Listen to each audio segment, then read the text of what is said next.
Cześć, dzień dobry. In this lesson, we are going to be learning words that have multiple meanings in Polish. So you may have already watched the previous lessons on that, but this will be an advanced, more detailed version. And we will just be going through the words PRZEZ, za, and z. But as you will soon see, they really can have many meanings. Let's get started. Zaczynajmy. All right, first z. So I'll go through the basic meanings and then the more, let's say, advanced. So the first meaning of z is with. We could say chodź ze mną. Chodź ze mną. Come with me. Or chcę z tobą porozmawiać. I want to talk with you, to speak with you. The second meaning of z is from. So I could say ona jest z Hiszpanii. On jest z Meksyku. We could also say z naszej perspektywy to nie jest najlepsza opcja. From our perspective, it's not the best option. Z naszej perspektywy to nie jest najlepsza opcja. Okay, now moving on to the third meaning of z means of. So we can say każdy z nas jest człowiekiem. Każdy z nas jest człowiekiem. Every one of us is human or a human. Każdy z nas jest człowiekiem. And now a phrase containing this z could be w związku z tym. W związku z tym. Because of this. So we can say pracuję z ludźmi, którzy mieszkają w Australii. W związku z tym pracuję w nietypowych godzinach. So I work with people from Australia, and because of this I work in like maybe not the typical hours. Pracuję z ludźmi z Australii. W związku z tym pracuję w nietypowych godzinach. We could also say egzamin z polskiego. Egzamin z biologii. So a Polish exam, a biology exam. So literally we can translate it as an exam of Polish. Egzamin z polskiego, z angielskiego, z chemii, z historii. So notice that all of these are in the genitive case. And now also a common phrase, we could say z okazji Twoich urodzin chcę Ci życzyć wszystkiego najlepszego. Z okazji Twoich urodzin chcę Ci życzyć wszystkiego najlepszego. So because of your birthday, or I don't really have to translate it literally, but like for your birthday, I wish you all the best. Z okazji, so okazja meaning like an occasion. Yeah. Okay, so now the word of the lesson of the day, za. And as you will see, we have, I think, 14 meanings of this word, or maybe also like phrases that contain za and that mean a certain thing. So let's go through each meaning. The first one is in. So you can say za godzinę będę gotowa. Za godzinę będę gotowa. In an hour I will be ready. Za miesiąc wyjeżdżam. Za miesiąc wyjeżdżam. In a month I am leaving. Now the second meaning is behind. So I could say ktoś stoi za tobą. Ktoś stoi za tobą. Someone is standing behind you. The third meaning of za is for. So I can say ona nie jest odpowiedzialna za to. Ona nie jest odpowiedzialna za to. She's not responsible for it. Or we could also say on przeprasza za wszystko. On przeprasza za wszystko. He apologizes for everything, or he says sorry for everything. On przeprasza za wszystko. To jest argument za tym, żeby się nie przeprowadzać. To jest argument za tym, żeby się nie przeprowadzać. So this is an argument for not moving out or not moving house. All right, let's move on to the next meaning of za, because there are still plenty. Za meaning beyond or outside. So you can say wyjeżdżam za granicę. Wyjeżdżam za granicę. I'm going abroad. Or jaka dzisiaj pogoda za oknem? Jaka dzisiaj pogoda za oknem? What's the weather outside today? Or what's the weather outside the window today, if you want to translate it literally. All right. Za meaning to. So I can say za dużo tu się dzieje. Za dużo tu się dzieje. There's too much going on here. Za dużo tu się dzieje. Or ta zupa jest za gęsta. Ta zupa jest za gęsta. Dodaj trochę wody. This soup is too thick or too creamy. Add more water. So this was a recap of the meanings that I covered in the previous lesson. So now we will move on to the ones that I did not go through last time. Nie ma za bardzo co jeść. Nie ma za bardzo co jeść. What do you think this could mean? What is this za bardzo in this sentence? Nie ma za bardzo co jeść. There isn't really anything to eat. So you can open the phrase and say, nie ma za bardzo co jeść. There isn't really anything to eat. On nie ma za bardzo pojęcia o podatkach. On nie ma za bardzo pojęcia o podatkach. He doesn't really have any idea about taxes. On nie ma za bardzo pojęcia o podatkach. Or you could say, nie mam za bardzo pomysłu.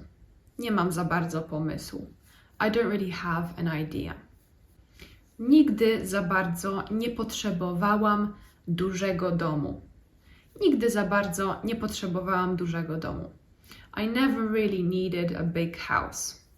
Nigdy za bardzo nie potrzebowałam dużego domu. Okay, so the next meaning is za, meaning like a variation of z, meaning with. So if that's confusing, I'll show you what I mean. Za pomocą. So this means like with the help of a tool or a system. So I can say rozwałkuj ciasto za pomocą dłoni. Rozwałkuj ciasto za pomocą dłoni. So how do you say that in English? Like roll out or just roll the dough with the help of your hands, literally, or using your hands. So za pomocą, you can never really say that about a person, like with the help of a person. Then you would say z pomocą. So you can say zrobiłam to z jej pomocą. Zrobiłam to z jej pomocą. I did it with her help. Zrobiłam to z jej pomocą. Alright, but the next way to use za, you could say to jest uznawane za błąd. To jest uznawane za błąd. So this is considered a mistake. So actually the za in the sentence in Polish doesn't really have any meaning when you translate it into English. It's just an empty word. But maybe if you really did want to translate it, it would be it's considered as a mistake. I don't know. I'm not really sure. You don't really say that in English, but that's how I would translate it if you really want to know what this za means in this case. All right, moving on. You can also say chwyciła za telefon i wybiegła z domu. Chwyciła za telefon i wybiegła z domu. So she grabbed the phone and ran out of the house. Chwyciła za telefon i wybiegła z domu. Chwyciła telefon. But you could also say just chwyciła telefon. And here again, the za can't really be translated. But when you're getting hold of something, when you're grabbing something, that's when you can say chwycić za coś, to grab something. Chwyciła za telefon. We could also say, so that's another way to use za. You can also say zrobię to za ciebie. Zrobię to za ciebie. So I'll do it for you or instead of you. Trzeba to zrobić za dziecko. Ono jeszcze nie potrafi tego zrobić. Trzeba to zrobić za dziecko. Ono jeszcze nie potrafi tego robić. So you have to do it for the child. He or she can't do it themselves yet. Okay, the next phrase. Za pierwszym razem. Za pierwszym razem. And a good example of this could be zdałem egzamin za pierwszym razem. Zdałem egzamin za pierwszym razem. So I passed the exam on the first try or on the first attempt. Zdałem egzamin za pierwszym razem. Or you can just say za pierwszym razem udało mi się. O, udało mi się za pierwszym razem. So like I did it on the first try, or I managed to do it on the first try, on the first attempt. And if I'm not lost in the counting, then this will be number 13. So number 13, zabieram się za. That's a whole phrase. Zabieram się za pracę. So this could be translated as I'm getting down to work, or I'm getting on with working, or I'm getting to work. Zabieram się za pracę. You could say, for example, jest już późno. Czas zabrać się za pracę. It's already quite late. It's time to, get to work. Or you could say, czas zabrać się za sprzątanie. Czas zabrać się za sprzątanie. It's time to get on with the cleaning. Or actually, no, that was actually 12. So now comes 13. And we could say, lubię brokuły, za to nie znoszę brukselki. Lubię brokuły, za to nie znoszę brukselki. So I like broccoli, but like on the other hand, I hate Brussels sprouts. Lubię brokuły, za to nie znoszę brukselki. So za to is kind of like saying but or on the other hand. And now the final phrase or meaning that we have with za is nie przepadać za czymś. Nie przepadać za czymś. So to not be fond of something. So I can say nie przepadam za nim. Nie przepadam za nim. I'm not really fond of him. I don't like him that much. Or I could say nie przepadam za ciastami. Wolę czekoladę. Nie przepadam za ciastami. Wolę czekoladę. I'm not really fond of cakes. I prefer chocolate. Or I don't really love cakes that much. But you can also say it without the nie. So you can say przepadam za czymś. So I am fond of something. But this is actually not used as often as the nie przepadam za czymś version. But you can say, for example, przepadam za nim. Przepadam za nim. Like I'm really fond of him. But again, not as commonly used as uwielbiam go. Uwielbiam go, kocham go, bardzo lubię go. Przepadam za nim. Not really used that often. All right, and the third word of today is PRZEZ. So let's go through the basic meanings and then the more, let's say, advanced ones. Przechodzę przez ulicę. Przechodzę przez ulicę. I'm crossing the street or I'm going across the street. Ten obraz był namalowany przez... and then you say the name of the artist or painter. Ten obraz był namalowany przez... So this painting was painted by. So in this case, przez means by. To nie przez ciebie. To nie przez ciebie. It's not because of you. It's not because of you. But I think even a better way to translate it is just to say, it's not your fault. To nie przez ciebie. You could say, nie przejmuj się, to nie przez ciebie.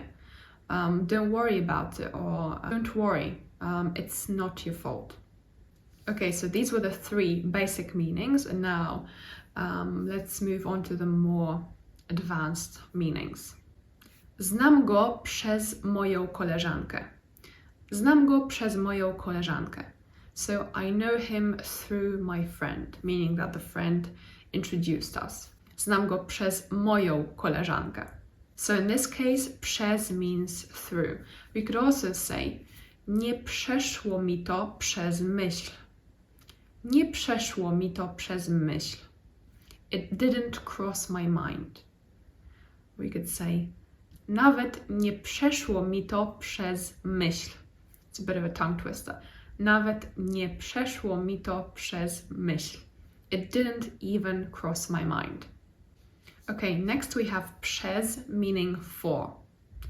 So you will often hear this when people say, for example, for many years. So you can say przez wiele lat, for many years. For example, przez wiele lat nie wiedziałam o tym. Przez wiele lat nawet nie wiedziałam o tym. For many years I didn't even know about it. Przez wiele lat nawet nie wiedziałam o tym. Okay, next we have quite a useful phrase. We could say złożony przez. So like submitted by or made by. So I could say ten wniosek był złożony przeze mnie. Ten wniosek był złożony przeze mnie. This application or this form was submitted or filled in by me. So as you can see, przez is really useful when you're using the passive voice instead of the active voice. So you can say złożony przeze mnie, submitted by me, instead of ja złożyłam wniosek.